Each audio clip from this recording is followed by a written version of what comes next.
ಕೊಬ್ಬಿನ ಲಡ್ಡು ಪ್ರಸಾದದಿಂದ ಕಳಂಕದ ಹಿನ್ನೆಲೆ ಭಕ್ತರಲ್ಲಿ ನಂಬಿಕೆ ಮೂಡಿಸೋದಕ್ಕೆ ಶಾಂತಿ ಹೋಮದ ಮೊರೆ ಹೋಗಲಾಗಿದೆ ಅನ್ನೋದರ ಡೀಟೇಲ್ ಸಿಗ್ತಾ ಇದೆ. ಬೆಳಗ್ಗೆ 6 ಗಂಟೆಯಿಂದ ನಡೀತಾ ಇರುವಂತಹ ಹೋಮ ತಿರುಪತಿ ತಿಮ್ಮಪ್ಪನ ಸನ್ನಿಧಿಯಲ್ಲಿ ಶಾಂತಿ ಹೋಮ ನಡೆಸಲಾಗ್ತಾ ಇದೆ. ಬಂಗಾರ ಬಾವಿ ಯಾಗಶಾಲೆಯಲ್ಲಿ ಶಾಂತಿ ಹೋಮದ ಮೊರೆ ಹೋಗಲಾಗಿದೆ. ಆಗಮ ಶಾಸ್ತ್ರಜ್ಞರ ಸಲಹೆ ಮೇರೆಗೆ ಹೋಮ ಹವನದ ಆಯೋಜನೆ ಕೂಡ ಆಗಿದೆ. ಶುದ್ಧಿ ಕಾರ್ಯ ಆಗ್ತಾ ಇದೆ ತಿರುಪತಿ ತಿಮ್ಮಪ್ಪನ ಸನ್ನಿಧಾನದಲ್ಲಿ. ಕಾರಣ ತಿರುಪತಿ ತಿಮ್ಮಪ್ಪನ ಲಡ್ಡುವಿನಲ್ಲಿ ಪ್ರಾಣಿಗಳ ಕೊಬ್ಬು ಬಳಕೆ ವಿಚಾರಕ್ಕೆ ಸಂಬಂಧಪಟ್ಟಂತೆ ದೊಡ್ಡ ಮಟ್ಟದ ಆಕ್ರೋಶ ವ್ಯಕ್ತವಾಗಿತ್ತು. ದೇವಸ್ಥಾನದ ಪ್ರಸಾದದಲ್ಲೂ ಕೂಡ ಅಪವಿತ್ರತೆ ಅನ್ನುವಂಥ ಭಾವನೆ ಹಿಂದೂಗಳನ್ನ ಕೆಂಡವಾಗುವಂತೆ ಮಾಡಿದೆ. ಹಾಗಾಗಿ ಈಗ ಮುಂದಿನ ಕ್ರಮ ಏನು ಅಂತ ನೋಡಿದ್ರೆ, ನಾವು ಸಹಜವಾಗಿ ಏನಾದರೂ ಮೈಲಿಗೆ ಆದಾಗ ಅದನ್ನ ಶುದ್ಧಿ ಮಾಡುವಂತಹ ಕಾರ್ಯಗಳು ಆಗ್ತಾ ಇರುತ್ತೆ. ಹಾಗೇನೆ ಈಗ ತಿರುಪತಿ ತಿಮ್ಮಪ್ಪನ ಸನ್ನಿಧಾನದಲ್ಲೂ ಕೂಡ ಶುದ್ಧಿ ಕಾರ್ಯ, ಶಾಂತಿ ಹೋಮ ಹವನ ಎಲ್ಲವನ್ನ ಕೂಡ ಹಮ್ಮಿಕೊಳ್ಳಲಾಗಿದೆ ಅನ್ನೋದರ ಡೀಟೇಲ್ ಸಿಗ್ತಾ ಇದೆ. ಸಹಜವಾಗಿ ನಿನ್ನೆ ತನಕ ಇತ್ತು ಆತಂಕ, ಭಕ್ತರ ಸಂಖ್ಯೆ ಏನಾದರೂ ಕಡಿಮೆ ಆಗುತ್ತಾ, ತಿಮ್ಮಪ್ಪನ ದರ್ಶನ ಪಡೆಯೋದಕ್ಕೆ ಮುಂದಾಗೋದಿಲ್ವಾ, ಲಡ್ಡು ಖರೀದಿಗೆ ಮುಂದಾಗಲ್ವಾ ಅಂತ. ಇಲ್ಲ, ಭಕ್ತರು ತಿರುಪತಿ ತಿಮ್ಮಪ್ಪನ ದರ್ಶನ ಪಡೆಯೋದಕ್ಕೆ ಅಪಾರ ಸಂಖ್ಯೆಯಲ್ಲಿ ಆಗಮಿಸ್ತಾ ಇದ್ದಾರೆ. ಕಾರಣ ತಮಿಳುನಾಡಿನ ಭಕ್ತಾದಿಗಳು ಅತಿ ಹೆಚ್ಚಾಗಿ ಕಾಣಿಸ್ತಿದ್ದಾರೆ. ಕಾರಣ ಅಲ್ಲಿ ಶ್ರಾವಣ ಮಾಸ ಆಗಿರೋದ್ರಿಂದ. ನೋಡಿ, ತಿರುಪತಿ ಲಡ್ಡು ಪ್ರತಿಯೊಬ್ಬರು ಕೂಡ ಪವಿತ್ರ ಸ್ಥಾನ ಕೊಟ್ಟಂತಹ ತಿರುಪತಿ ತಿಮ್ಮಪ್ಪನ ಲಡ್ಡುವಿನಲ್ಲೂ ಕೂಡ ಪ್ರಾಣಿಗಳ ಕೊಬ್ಬು ಬಳಕೆ ವಿಚಾರಕ್ಕೆ ಸಂಬಂಧಪಟ್ಟಂತೆ ದೊಡ್ಡ ಮಟ್ಟದ ಆಕ್ರೋಶ ಇತ್ತು.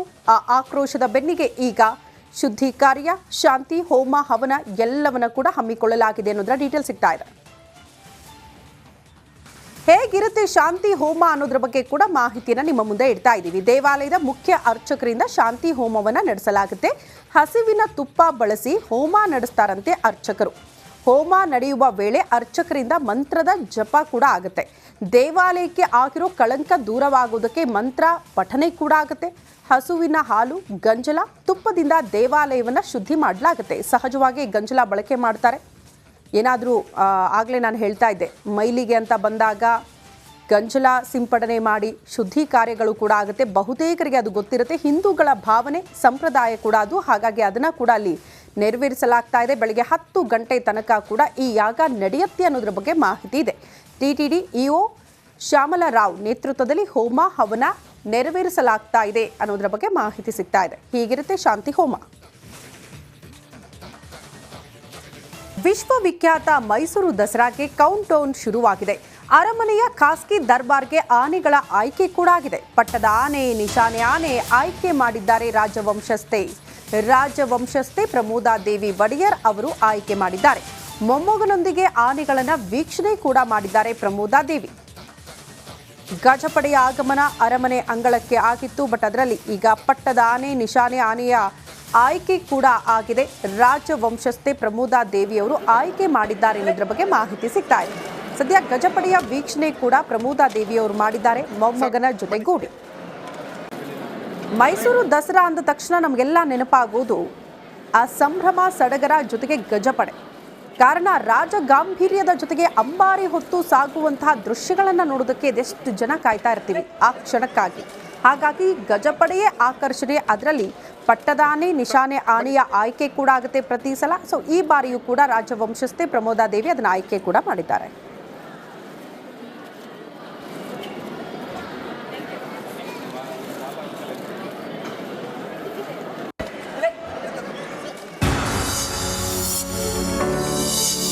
ಧಾರ್ಮಿಕ, ಆರ್ಥಿಕ, ಶೈಕ್ಷಣಿಕ ಇನ್ನಿತರ ಎಲ್ಲ ಒಂದು ರಂಗದಲ್ಲಿ ಭಾರತೀಯರನ್ನು ಮುನ್ನಡೆಸುವಂಥ ಮಹೋದ್ದೇಶವನ್ನಿಟ್ಟುಕೊಂಡು ಈ ಒಂದು ವರ್ಷ ಪೂರ್ಣಗೊಳ್ಳಿರ್ತಕ್ಕಂಥ ರಿಪಬ್ಲಿಕ್ ಟಿವಿ ಇದು ಶತಮಾನಗಳಲ್ಲಿ ತನ್ನ ಸಂಭ್ರಮವನ್ನು ಆಚರಿಸಲಿ, ಶುಭಾಶೀರ್ವಾದವನ್ನು ಹೇಳುತ್ತೇವೆ. ದೇಶದ ಹೆಸರಾಂತ ಪತ್ರಕರ್ತರಾಗಿರ್ತಕ್ಕಂಥ ಅರ್ನಾಬ್ ಗೋಸ್ವಾಮಿಯವರ ನೇತೃತ್ವದ ರಿಪಬ್ಲಿಕ್ ಕನ್ನಡ ಎನ್ನುವಂಥ ದೃಶ್ಯವಾಹಿನಿ ಇವತ್ತಿಗೆ ಕರ್ನಾಟಕದಲ್ಲಿ ಅನಾವರಣ ಆಗಿ 1 ವರ್ಷ ಆಯಿತು. ಇಡೀ ಅವರ ಸಂಪಾದಕ ಮಂಡಳಿಗೂ ಮತ್ತು ಅವರೆಲ್ಲ ಸಿಬ್ಬಂದಿವರ್ಗಕ್ಕೂ ನಮ್ಮ ಶ್ರೀಪೀಠದಿಂದ ಸಮಾಜ ವತಿಯಿಂದ ನಾನು ಅಭಿನಂದನೆಗಳು ಸಲ್ಲಿಸ್ತೀನಿ. 1 ವರ್ಷದ ನಿರ್ಭೀತ ಪತ್ರಿಕೋದ್ಯಮ ರಿಪಬ್ಲಿಕ್ ಕನ್ನಡ, ಇದು ನಿಮ್ಮ ಧ್ವನಿ. ಮಹಾಲಕ್ಷ್ಮಿ ಕೊಂದ ಹಂತಕನ ಹುಡುಕಾಟವೇ ಸವಾಲಾಗಿದೆಯಂತೆ ಪೊಲೀಸರಿಗೆ. ಆರೋಪಿ ಪತ್ತೆಗೆ ವಿಶೇಷ ತಂಡವನ್ನ ರಚನೆ ಮಾಡಿದ್ದಾರೆ ಡಿಸಿಪಿ ಶೇಖರ್. ಪಶ್ಚಿಮ ಬಂಗಾಳದಲ್ಲಿ ಬೀಡು ಬಿಟ್ಟಿದ್ದ ತನಿಖಾ ತಂಡ ಕೊಲೆ ಮಾಡಿ ಹೊರ ರಾಜ್ಯಕ್ಕೆ ಎಸ್ಕೇಪ್ ಆಗಿದ್ದಾನೆ ಹಂತಕ ಅಂತ ಹೇಳಲಾಗ್ತಾ ಇದೆ. ಬೆಂಗಳೂರಿನಲ್ಲಿ ಬೇರೆ ಬೇರೆ ತಂಡಗಳಿಂದ ತನಿಖೆ ನಡೀತಾ ಇದೆ. ಸಿಸಿಟಿವಿಯ ಪರಿಶೀಲನೆ, ಕುಟುಂಬಸ್ಥರು, ಸ್ನೇಹಿತರ ವಿಚಾರಣೆ ಕೂಡ ಆಗ್ತಾ ಇದೆ ಅನ್ನೋದರ ಡೀಟೇಲ್ಸ್ ಸಿಗ್ತಾ ಇದೆ. ಕಾರಣ 6 ವಿಶೇಷ ತಂಡಗಳ ರಚನೆ ಈ ಹಂತಕನನ್ನ ಪತ್ತೆ ಮಾಡೋ ನಿಟ್ಟಿನಲ್ಲಿ. ಹಂತಕ ಹೊರ ರಾಜ್ಯಕ್ಕೆ ಹೋಗಿರಬಹುದು ಅನ್ನುವಂಥ ಅನುಮಾನದ ಮೇರೆಗೆ ಹೊರ ರಾಜ್ಯದಲ್ಲೇ ಒಂದು ತಂಡ ಬೀಡು ಬಿಟ್ಟಿದೆ, ನಿರಂತರವಾಗಿ ಶೋಧ ಮಾಡ್ತಾ ಇದೆ. ಇಲ್ಲೂ ಕೂಡ ಬೇರೆ ವಿಶೇಷ ತಂಡಗಳು ಕುಟುಂಬಸ್ಥರು, ಸ್ನೇಹಿತರು, ಅತ್ಯಾಪ್ತರನ್ನ ವಿಚಾರಣೆಗೆ ಒಳಪಡಿಸಿದ್ದಾರೆ. ಸಿಸಿಟಿವಿ ದೃಶ್ಯ ಯಾರು ಬಂದಿದ್ರು ಆ ಸಂದರ್ಭಕ್ಕೆ ಅನ್ನೋದ್ರ ಬಗ್ಗೆ ಪರಿಶೀಲನೆಗೆ ಪೊಲೀಸರು ಮುಂದಾಕಿದ್ದಾರೆ. ಈಗ ಹಂತಕನ ಪತ್ತೆಯ ಸವಾಲು, ನಿನ್ನೆ ಮರಣೋತ್ತರ ಪರೀಕ್ಷೆ ಕೂಡ ವೈದ್ಯಾಧಿಕಾರಿಗಳಿಗೆ ಸವಾಲಾಗಿತ್ತು. ಕಾರಣ ಒಂದು ದೇಹ 59 ತುಂಡು, ಅದನ್ನ ಮರಣೋತ್ತರ ಪರೀಕ್ಷೆ ಮಾಡೋದು ಕೂಡ ಸವಾಲಾಗಿತ್ತು. ಅದೆಲ್ಲವನ್ನ ಮೀರಿ ಮರಣೋತ್ತರ ಪರೀಕ್ಷೆಯ ಬಳಿಕ ಕುಟುಂಬಸ್ಥರಿಗೆ ಮೃತದೇಹದ ಹಸ್ತಾಂತರ ಕೂಡ ಆಗಿತ್ತು. ಈಗ ಮುಂದುವರೆದ ಭಾಗ ಹಂತಕನ ಪತ್ತೆಗೆ ಪೊಲೀಸರು ತನಿಖೆಯನ್ನು ಚುರುಕುಗೊಳಿಸಿದ್ದಾರೆ. ಈ ಬಗ್ಗೆ ಮತ್ತಷ್ಟು ಡೀಟೇಲ್ಸ್ ಅನ್ನ ಕೊಡ್ತಾ ಹೋಗ್ತಾರೆ ನಮ್ಮ ಪ್ರತಿನಿಧಿ ಮಾದೇಶ್, ನೇರ ಸಂಪರ್ಕದಲ್ಲಿ ಜಾಯಿನ್ ಆಗ್ತಿದ್ದಾರೆ. ಮಾದೇಶ್, ನಿನ್ನೆ ಮರಣೋತ್ತರ ಪರೀಕ್ಷೆ ಕೂಡ ಸವಾಲಾಗಿತ್ತು, ಈಗ ಹಂತಕನ ಪತ್ತೆಯೂ ಕೂಡ ಸವಾಲ್ ಅಂತ ಹೇಳಲಾಗ್ತಾ ಇದೆ. ಹೇಗೆ ನಡೀತಾ ಇದೆ ತನಿಖೆ, ಯಾವ ಆಯಾಮದಲ್ಲಿ ಸಾಗ್ತಾ ಇದೆ?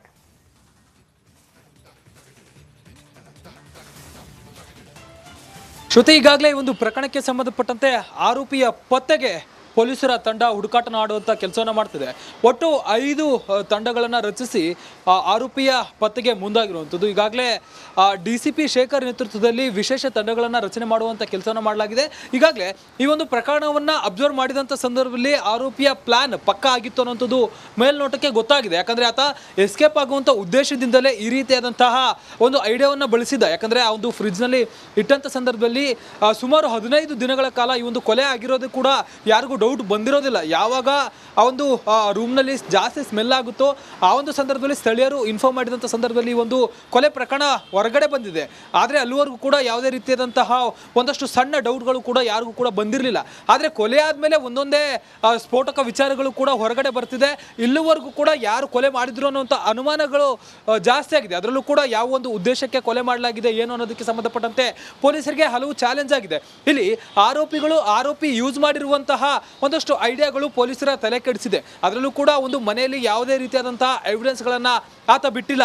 ನೀಟಾಗಿ ಎಲ್ಲವನ್ನು ಕೂಡ ಆಕೆಯ ದೇಹವನ್ನು ತುಂಡು ಕತ್ತರಿಸಿ ಹೋದ್ರೂ ಕೂಡ ಆತ ಯಾವ ಕಡೆ ಹೋಗಿದ್ದಾನೆ ಅನ್ನೋದಕ್ಕೆ ಸಂಬಂಧಪಟ್ಟಂತೆ ಒಂದಷ್ಟು ಐಡಿಯಾಗಳನ್ನು ಮುಂಚೆ ಪ್ಲಾನ್ ಮಾಡ್ಕೊಂಡಿದ್ದೆ. ಯಾಕಂದರೆ ಸುಮಾರು 20 ದಿನಗಳು ಆಗಿರೋದ್ರಿಂದ ಆತ ಪ್ಲಾನ್ ಮಾಡ್ಕೊಂಡಿದ್ದ ಈ ರೀತಿಯೇ ಆಗಬಹುದು.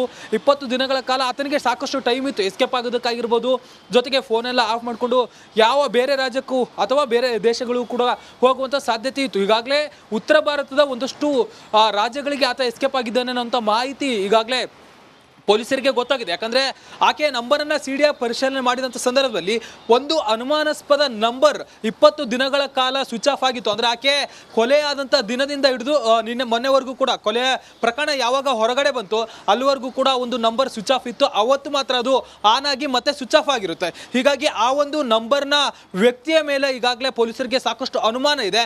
ಅದು ಬೇರೊಂದು ರಾಜ್ಯದಲ್ಲಿ, ಅದರಲ್ಲೂ ಕೂಡ ಉತ್ತರ ಭಾರತದ ಒಂದು ರಾಜ್ಯದಲ್ಲಿ ಆ ಒಂದು ನಂಬರ್ ಆಕ್ಟಿವ್ ಆಗಿರೋದು ಅಂತ ಹೇಳಿ ಗೊತ್ತಾಗುತ್ತೆ. ಈಗಾಗಲೇ ಅಲ್ಲೂ ಕೂಡ ಒಂದು ಟೀಮ್ ಬೀಳ್ಬಿಟ್ಟಿದೆ. ಮತ್ತೊಂದು ಕಡೆ ಈಗಾಗಲೇ CCTV ಫುಟೇಜ್ಗಳನ್ನು ಪರಿಶೀಲನೆ ಮಾಡುವಂಥ ಕೆಲಸವನ್ನು ಮಾಡಿದ್ರು.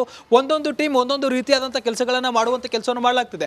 ಒಂದು ಟೀಮ್ ಈಗಾಗಲೇ ಆರೋಪಿಯ ಹಂತಕನ ಪತ್ತೆಗೆ ವೆಸ್ಟ್ ಬೆಂಗಾಲ್ನಲ್ಲಿ ಬೀಡ್ಬಿಟ್ಟಿದ್ರೆ, ಮತ್ತೊಂದು ಟೀಮ್ಗಳು ಇಲ್ಲಿ ಬೆಂಗಳೂರಿನಲ್ಲಿ ಕಾರ್ಯನಿರ್ವಹಿಸುವಂಥ ಕೆಲಸವನ್ನು ಮಾಡ್ತಿದೆ. ಒಂದು ಟೀಮ್ನಿಂದ CCTV ಫುಟೇಜ್ಗಳನ್ನು ಪರಿಶೀಲನೆ ಮಾಡುವಂಥ ಕೆಲಸವನ್ನು ಮಾಡ್ತಿದೆ. ಅಂದರೆ ಏರಿಯಾದ ಕಂಪ್ಲೀಟ್ ಆಗಿ ಒಂದು 200ಕ್ಕೂ ಹೆಚ್ಚು CCTVಗಳನ್ನು ಪರಿಶೀಲನೆ ಮಾಡುವಂಥ ಕೆಲಸವನ್ನು ಮಾಡ್ತಿದ್ದಾರೆ.